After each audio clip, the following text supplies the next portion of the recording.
Olá, amigos, queridas amigas, companheiros e companheiras internautas, o nosso abraço fraterno. Nossa alegria é sempre muito grande quando nós temos a oportunidade de, nesse espaço, podermos refletir um pouco acerca do Evangelho de Jesus à luz da doutrina dos Espíritos. Vamos iniciar a nossa oportunidade com a nossa prece inicial, pedindo a Deus, nosso Pai, que abençoe o nosso propósito reflexivo. Que os amigos espirituais possam nos inspirar, intuindo-nos, de tal modo a que essas reflexões possam se somar às experiências que nós temos tido no contato com os estudos dessa doutrina que, do dizer de Allan Kardec, dilata os nossos pensamentos e nos permite novos horizontes. Que abençoe-nos, Jesus. A proposta reflexiva nossa hoje, ela está contida no segundo capítulo do Evangelho segundo o Espiritismo, especificamente o item 8, quando tem o título de Instrução dos Espíritos, enquanto parte metodológica, e intitulada Uma Realeza Terrestre. Na verdade, traz o depoimento de um espírito que intitula-se Uma Rainha de França. Deduzimos então que era um espírito na forma feminina que viveu a experiência de uma realeza. Ela inicia o seu depoimento, a sua grande contribuição para nós, dizendo que ela, melhor do que ninguém, pode compreender a verdade dessa máxima de Jesus: o meu reino não é deste mundo. Ela diz que o orgulho a fez se perder na terra. Na realidade espiritual, ela não levava nada de sua realeza terrestre. Para tornar mais terrível a lição, a realeza não a acompanhou nem mesmo até o túmulo. Às vezes nós brincamos dizendo que realmente na alfândega da vida espiritual não passa nada material. Julgava que, como rainha, penetraria também o reino dos céus, merecedora dessas referências que aqui ela gozava na qualidade de rainha. Mas ela diz: que ilusão, que humilhação, pois viu muito acima dela homens que as desprezava por não terem sangue nobre. Diz-nos ela que para se conseguir um lugar neste reino são necessários abnegação, humildade, caridade, benevolência. É interessante que ela traz essas informações e desses bens dos quais ela está fazendo essa referência, nós não vemos nada que se relacione à questão material. Ela avança no seu depoimento trazendo a seguinte reflexão: correm os homens por alcançar bens terrenos, como se os houvesse de guardar para sempre. Aqui todas as ilusões se somam. Ela apresenta então que nós temos algumas ilusões. E aí ela pede que nós possamos nos compadecer dos que não ganharam o reino dos céus. Que nós os ajudemos com nossas preces, porquanto a prece aproxima do Altíssimo o homem. E fecha dizendo que a prece é o traço de união entre o céu e a terra. que nós não esqueçamos disso. Amigos, é muito interessante, até do ponto de vista metodológico, né? Porque Allan Kardec, com essa mensagem vinda desse espírito amigo, né? Ele conclui a proposta de interpretação e de entendimento de uma das referências, né? Aliás, a referência que ele utiliza das Escrituras Sagradas, que é a passagem registrada por João do diálogo entre Jesus e Pilatos por ocasião do julgamento. Vamos trazer aqui de tal modo que nós possamos nos remeter a fala real, né, do que na verdade se tratava. Pilatos, tendo entrado de novo no palácio e feito vir Jesus à sua presença, perguntou-lhe: És o rei dos judeus? Respondeu-lhe Jesus: Meu reino não é deste mundo. Se o meu reino fosse deste mundo, a minha gente houvera combatido para impedir que eu caísse nas mãos dos judeus. Mas o meu reino ainda não é aqui. Disse-lhe então Pilatos: És, pois, rei? Jesus lhe respondeu: Tu dizes, sou rei. Não nasci e não vim a este mundo senão para dar testemunho da verdade. Aquele que pertence à verdade escuta a minha voz. Esta passagem está registrada pelo evangelista João, no capítulo 18, versículo 33 a 36 e 37. Como sempre, muito rica as passagens trazidas por Jesus. E Allan Kardec, então, inicia toda uma proposta que nos conduza, né, a esse entendimento. E ele, no item 2, vai trazer, intitulado A Vida Futura, algumas observações que merecem o nosso olhar. Ele diz que Jesus apresenta como a meta a que a humanidade irá ter, como devendo ser objeto das maiores preocupações do homem na Terra. Ou seja, a vida futura deve ser para nós as maiores preocupações durante nossa estada aqui. Ele acrescenta ainda que este dogma pode ser tido como o eixo do ensino de Jesus, pelo que foi colocado num dos primeiros lugares à frente desta obra. O capítulo O Meu Reino Não É Deste Mundo é o segundo capítulo no Evangelho segundo o Espiritismo.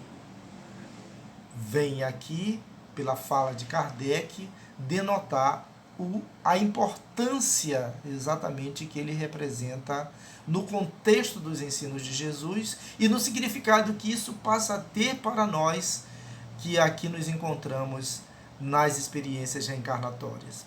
Ele continua dizendo que ele tem de ser o ponto de mira de todos os homens. Meus amigos, quando nós lemos as falas dessa alma, que é o bom senso reencarnado, quando nós acompanhamos o desenvolvimento de suas ideias e a maneira como ele traz a contribuição dos espíritos para nos ajudar nesse entendimento, merece realmente de nossa parte atenção especial para muitas dessas falas. E essa é uma delas. Aliás, duas que ele já trouxe aqui nessa abordagem do ponto de vista. Quando ele fala que a vida futura deve ser objeto das maiores preocupações do homem na Terra. E diz que tem que ser o ponto de mira de todos os homens. É muito significativo, porque nós precisamos compreender por que tem que ser o ponto de mira de todos nós, os homens, né? Só ele, né, quer dizer, esse dogma, né, da vida futura justifica as anomalias da vida terrena e se mostra de acordo com a justiça de Deus. Então, entender a vida futura vai nos dar compreensão sobre as diferentes situações que nós nos deparamos ou que nós vemos na realidade das experiências materiais, e diante delas vai nos levar a compreender verdadeiramente a justiça de Deus. Ele ainda nesse sentido, né, de continuar o desenvolvimento do entendimento dessa interpretação evangélica, ele tem um item denominado ponto de vista, e nele ele diz que a ideia clara e precisa que se faça da vida futura proporciona inabalável fé no porvir. Olha a expressão dada por ele. A compreensão exata da vida futura proporciona inabalável fé no porvir.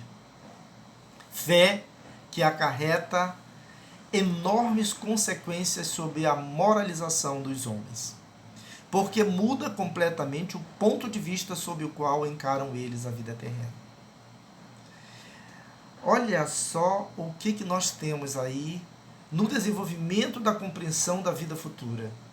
Uma fé no porvir que dá um contexto de moralização completamente diferenciado e a nossa forma de olhar as experiências que nós estamos vivenciando nessa grande oportunidade que está sendo para nós a reencarnação nesse momento.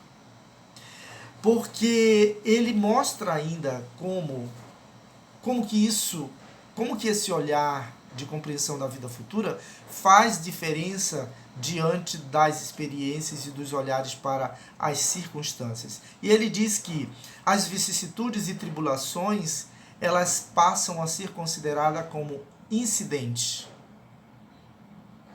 Porque na medida que nós compreendemos verdadeiramente a finalidade para a qual nós nos encontramos, nós vamos entender que vicissitudes, tribulações fazem parte da trajetória das experiências humanas no contexto do grande propósito do qual nós estamos inseridos e fazendo um grande caminho. Ele diz também que a vida corpórea não passa de simples passagem.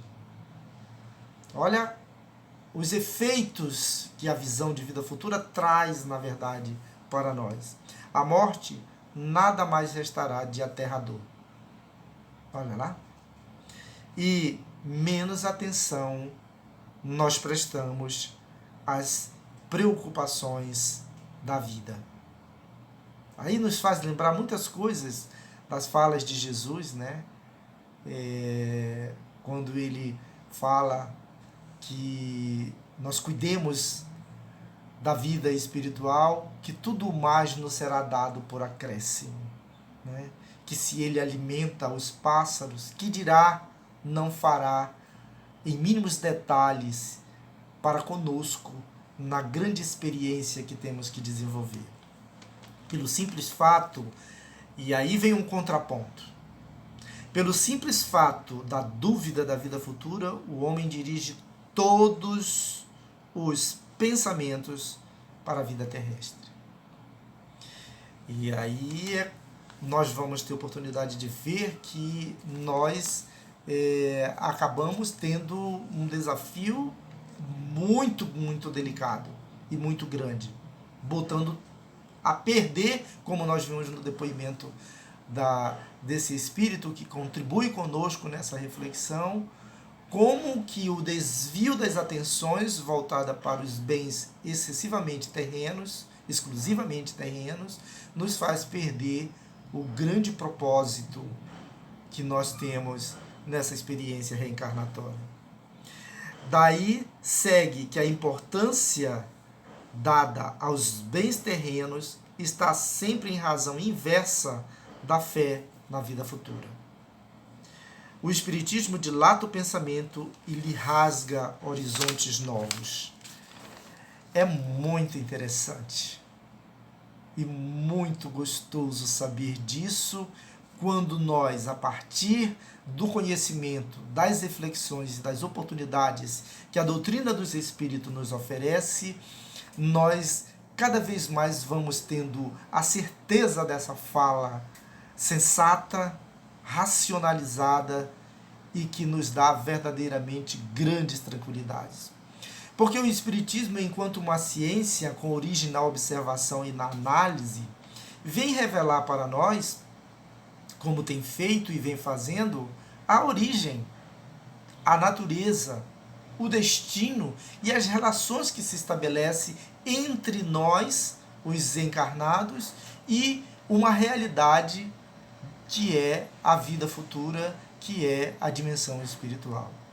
Porque, trazendo-nos a informação de que nós somos um espírito, que fomos criados por Deus e que temos uma grande missão, que é exatamente fazer esse retorno ao nosso Pai, indo ao encontro dessa realeza que está sendo proposta por Jesus, na qual Jesus é aquele que personificou como deve ser o cidadão desse reino dos céus.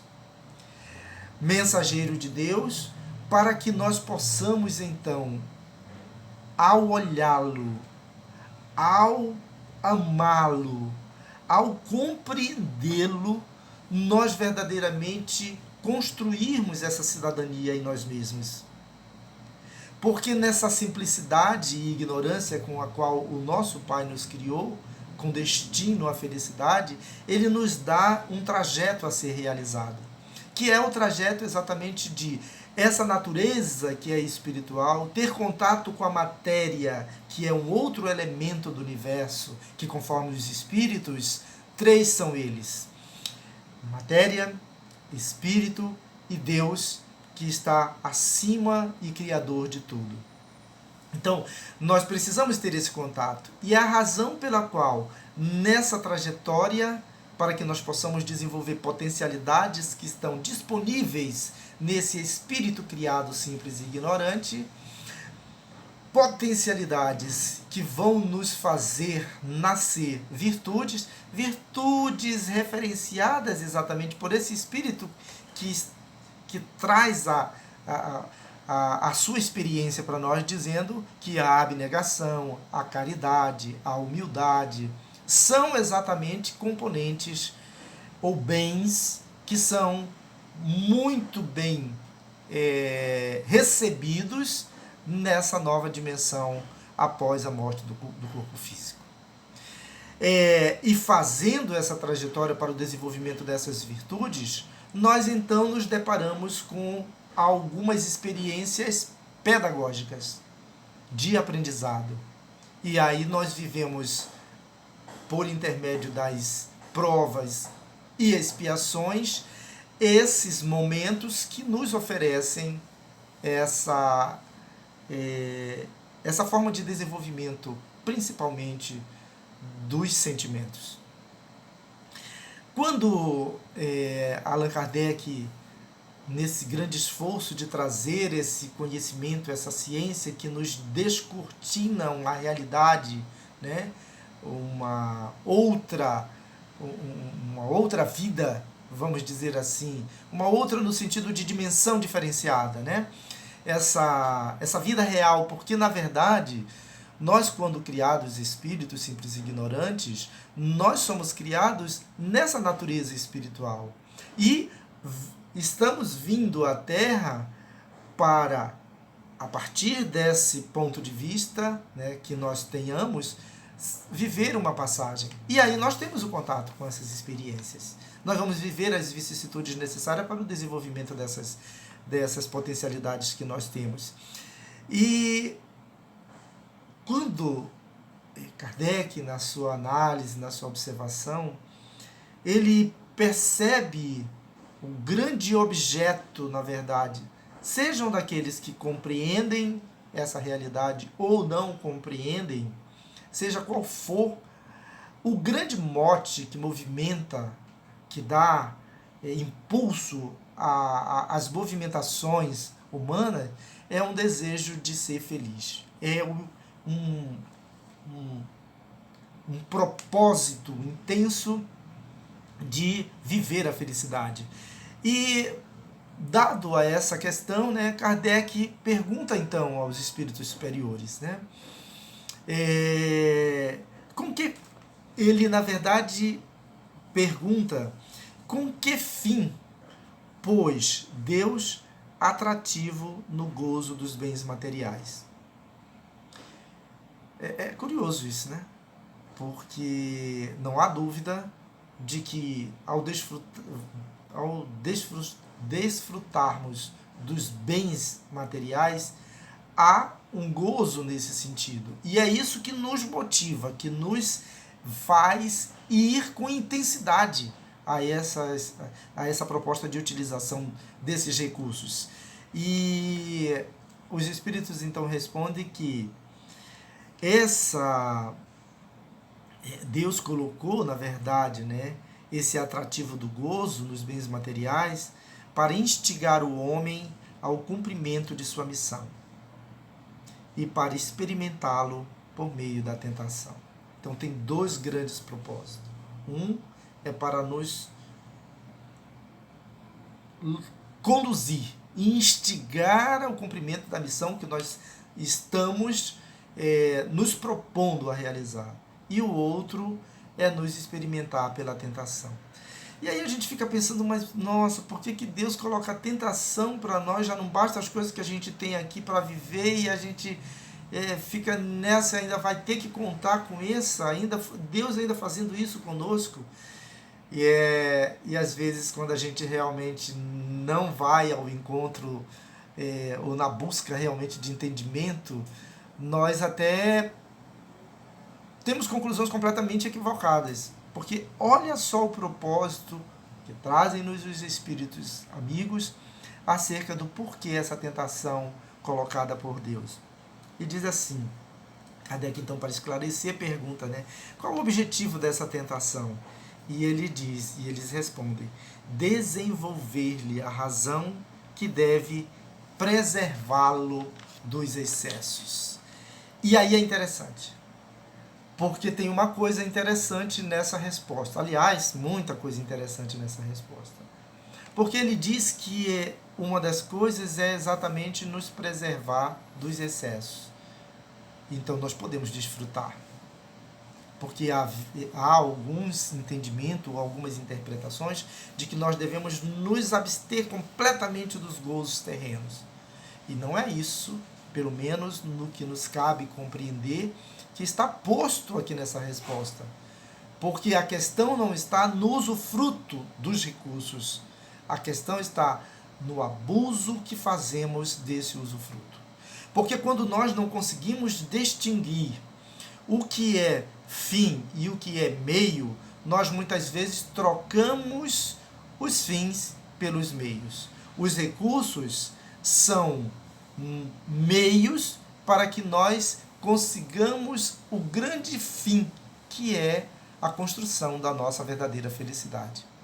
Mas quando nós não temos essa compreensão na relação com o objeto, nós modificamos completamente essa realidade. E aí nós vamos ter um excesso na relação que estabelecemos com o objeto, de tal modo que nós perdemos todo ou quase todo o grande propósito que o recurso pode nos oferecer enquanto oportunidade de sermos mais felizes.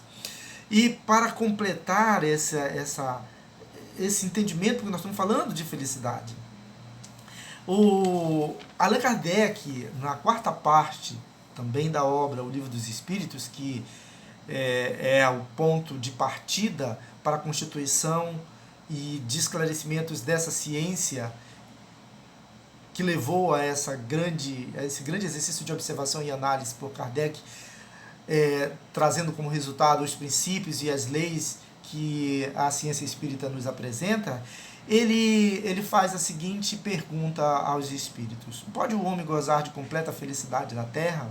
Isso é um ponto fundamental, já que esse interesse nosso de sermos felizes é o que tem nos movimentado e o que nos movimenta com intensidade e paixão na maioria das nossas relações estabelecidas.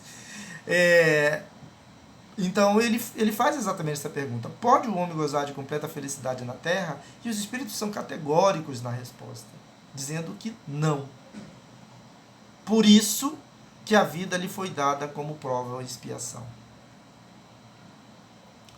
E em seguida ele diz: dele, porém, ou seja, do homem, de nós, né, depende a suavização de seus males e o ser tão feliz quanto possível na terra. Ou seja, nós não podemos ter a felicidade plena, porque até mesmo o momento evolutivo que nos encontramos, as imposições que nos levam a isso, para que nós atinjamos a condição de sermos plenamente felizes, nos impedem dessa felicidade. Mas nós podemos ter uma relativa felicidade, sim, aqui. E que depende de nós, né? Depende de nós sermos tão felizes quanto possível é ser na Terra. E, claro, mas se depende de nós, como é que a gente pode estabelecer aí que essa felicidade efetivamente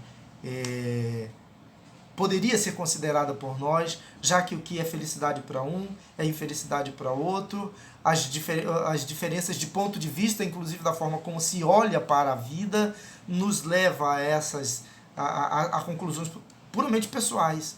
E aí os espíritos, então, Kardec faz essa pergunta e os espíritos nos respondem. Kardec pergunta: a felicidade terrestre é relativa à posição de cada um. O que basta para a felicidade de um constitui a desgraça do outro. Haverá, contudo, alguma soma de felicidade comum a todos os homens? E a resposta é extraordinária, porque ela é exatamente o ponto referencial para nos permitir fazer uma análise acerca do caminho e da busca real da felicidade que estamos fazendo. Olha a resposta que os espíritos dão. Com relação à vida material, é a posse do necessário. E com relação à vida moral, ou vida espiritual, a consciência tranquila e a fé no futuro. Queridos amigos, nós podemos olhar essa felicidade relativa e que depende de nós por dois grandes aspectos. No que se refere à realidade material, a nossa relação é exatamente a posse do necessário.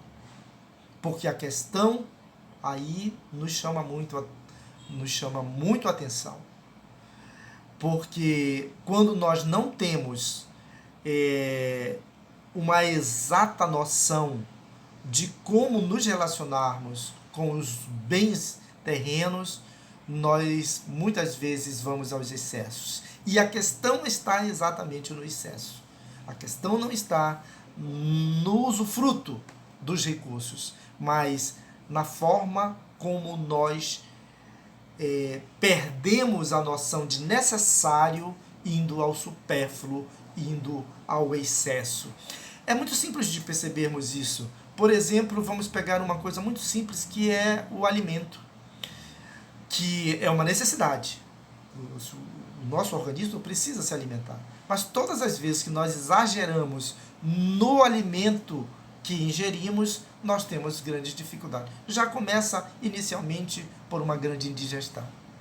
Fora isso, se a continuidade, a indisciplina em torno dessa questão continuar, nós vamos ter aí várias outras consequências, como a obesidade, desde que seja fruto dessa realidade. Nós vamos ter aí outras consequências dentro dos órgãos do nosso corpo, em função exatamente desse excesso que nós estamos dando.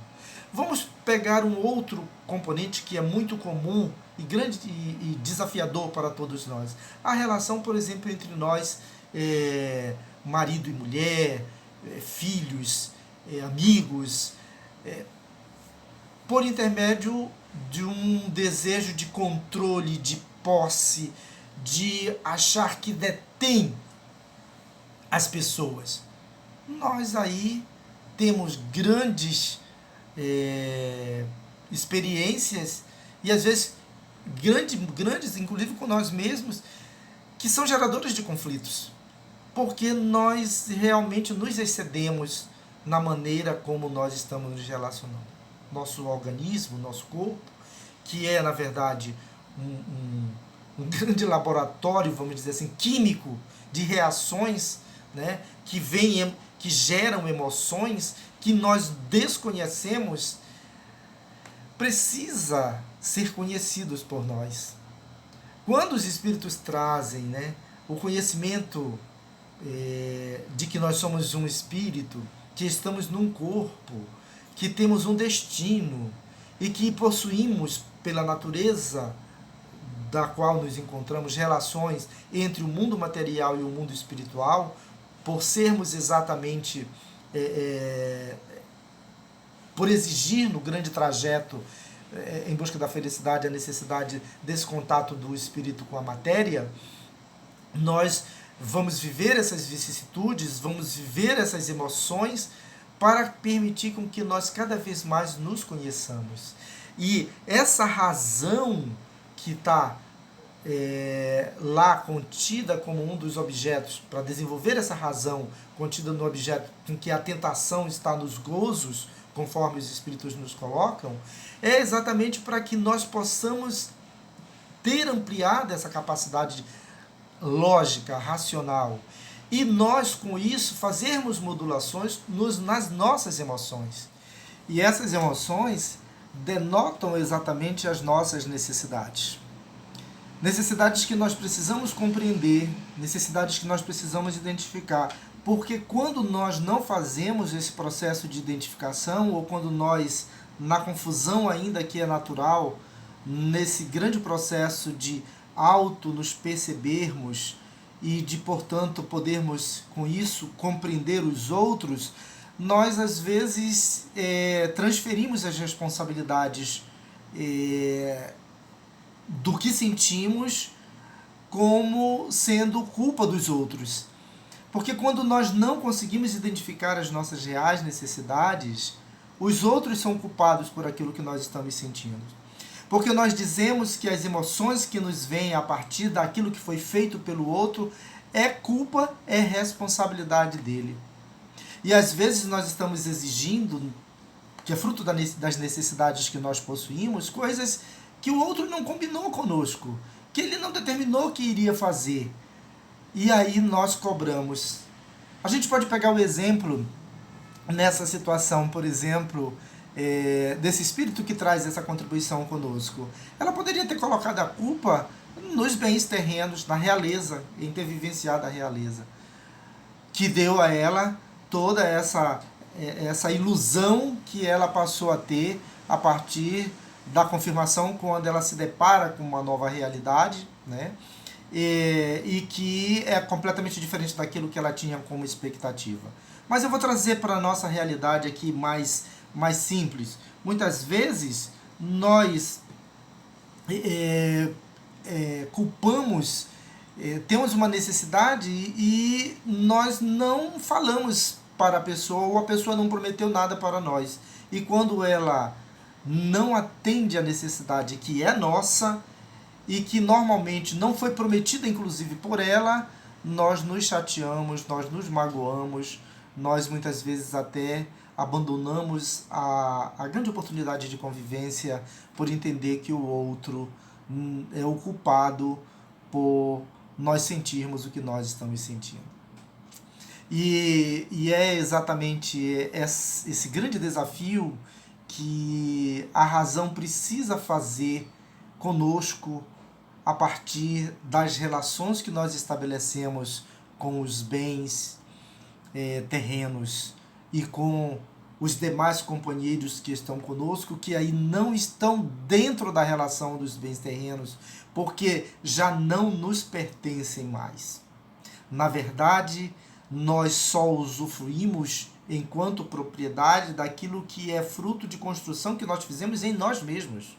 Porque as coisas, os bens, não nos pertencem a Deus, estão à nossa disposição para que nos sirva como instrumentos de autoeducação.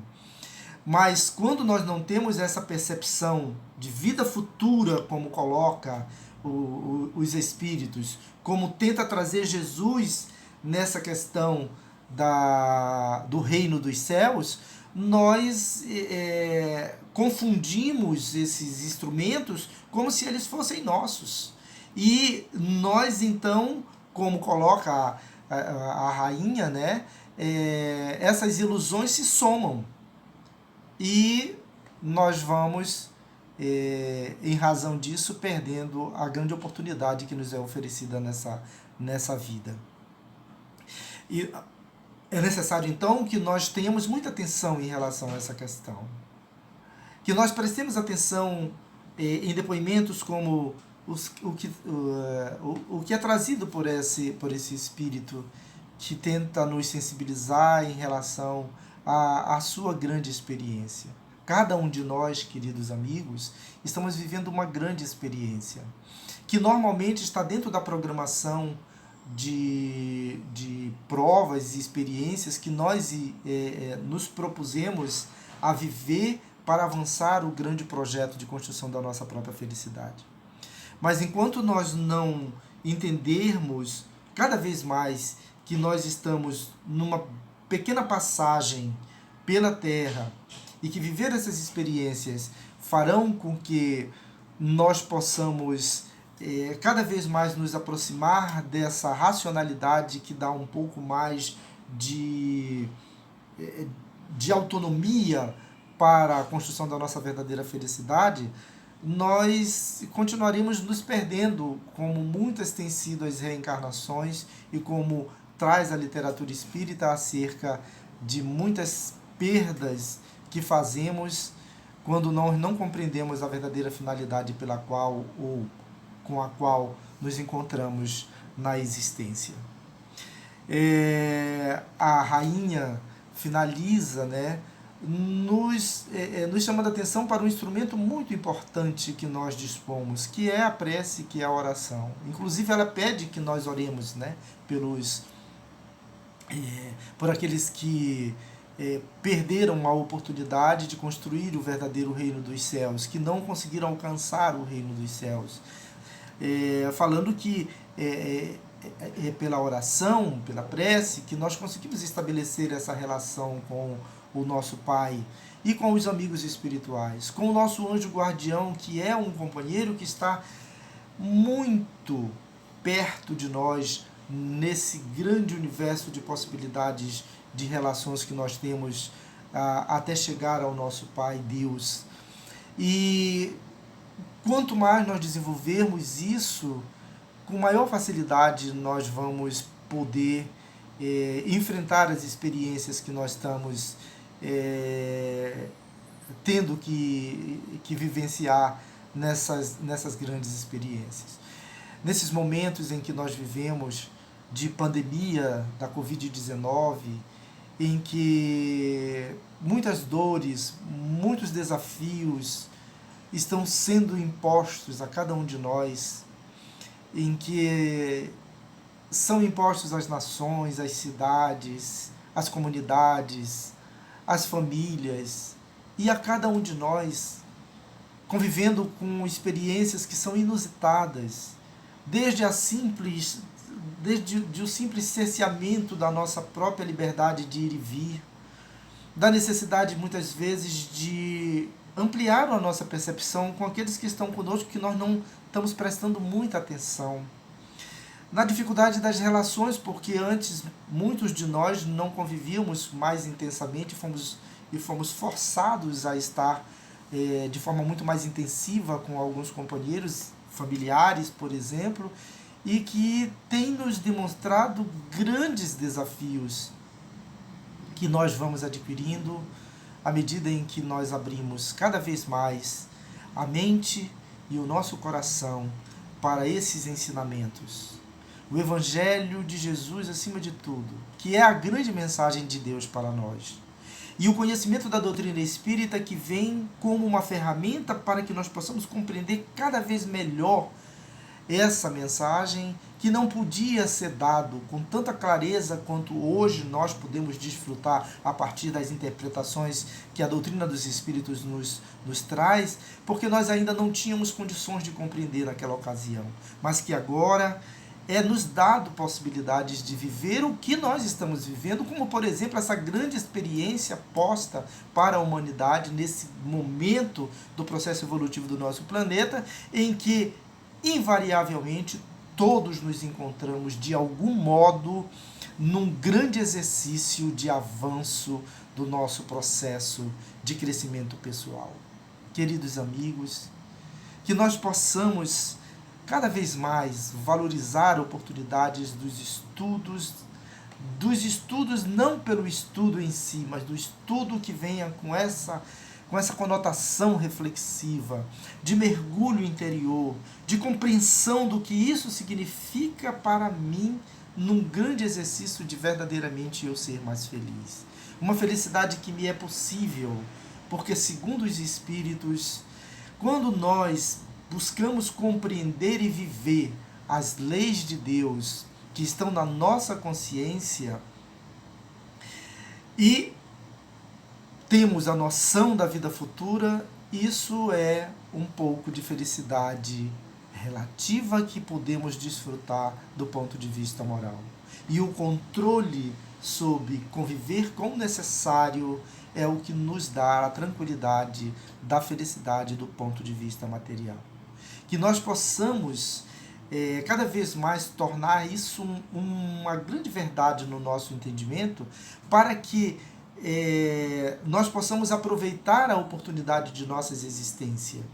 Embora o depoimento do Espírito que nos traz nesse item do Evangelho, que fecha com muita clareza toda a proposta que Allan Kardec tentou trazer da reflexão em torno de o meu reino não é deste mundo, que possa trazer para as dimensões de cada um de nossas vidas, porque nós também desfrutamos dos bens e dos gozos dos bens terrenos, na relatividade da realeza de cada um de nós, porque nós temos um reino interior que está sendo construído cada vez mais para nos encontrarmos nessa grande felicidade que o mensageiro de Deus tenta fazer com que construamos dentro dos nossos corações. É importante que nós possamos verificar exatamente como estão as nossas relações com relação a esses bens. A utilização, o gozo, o excesso, o necessário, são referências para que nós possamos medir como nos encontramos nesse grande exercício que é para nós essa experiência reencarnatória. Que Jesus continue abençoando esta casa, que oferece esses espaços sob a orientação dos amigos espirituais e que conta com a colaboração dos trabalhadores no plano de vista, do ponto de vista material, para que nós possamos continuar desfrutando desses ensinamentos. Esses ensinamentos que nos levem a grandes reflexões, reflexões que façam descer da mente para o nosso coração e que depois possam sair por intermédio das nossas atitudes, das nossas ações, das nossas relações uns para com os outros, como uma demonstração verdadeiramente das riquezas reais, riquezas que nós verdadeiramente podemos compartilhar, que conforme a literatura espírita e conforme os ensinamentos de Jesus, é o dar-nos que verdadeiramente denota a propriedade de riquezas que possuímos, porque as coisas materiais são de Deus, apenas para nosso usufruto na realidade material. Verdadeiramente nossos só são aquilo que nós construímos a partir dos sentimentos, a partir dos conhecimentos que se materializam por intermédio dos nossos sentimentos, das virtudes que nós podemos dividir, daquilo que nós verdadeiramente podemos entregar aos nossos irmãos, aos nossos companheiros, aqueles que dividem essa realidade conosco. Que Jesus continue nos abençoando nesse grande processo, neste grande desafio e nesta grande proposta de construção da realeza interior de cada um de nós, para que possamos acessar verdadeiramente com esses bens a realidade da realeza espiritual.